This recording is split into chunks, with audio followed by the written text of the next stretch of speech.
কি হয়েছে? জলদি আমার ফিটারটা নিয়ে আসো তো, ওরে একটু খাওয়াইতে হবে। ওরে আবার কই থেকে আনছোস? আমি সামার বাসায় গেছিলাম, তারপর দেখি কি ওরা রাস্তায় বসে বসে কাঁদতেছে, বুঝছো? পরে আমারে দেখা বলে আমার সাথে নিয়ে যাও ইয়ামিন, নিয়ে যাও।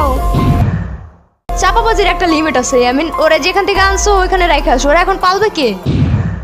এই না না না, ওরা আমিই পালবো, তুমি শুধু যাও আমার ফিটারটা নিয়ে আসো।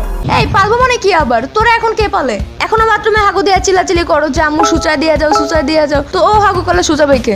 উফ, ওরে হাগু করতেই দিব না, বামে কষ্টিপ মাইরা দিব, বুঝছো? তাহলে তোরও কষ্টিপ লাগাই দেই, আর সুচানো লাগবে না। উফ, আমার এত কথা বলতেছো কেন? সাম্বা ওটা একটা কুকুর ঢুকে আনছে, ওরা কিছু বলছে নানু? এই সাম্বার তুই এক নাকি? ওরা এখনো তোমার মতো দুধু ভাত আর ডাল ভাত মাখায় খাওয়া দিতে হয় না।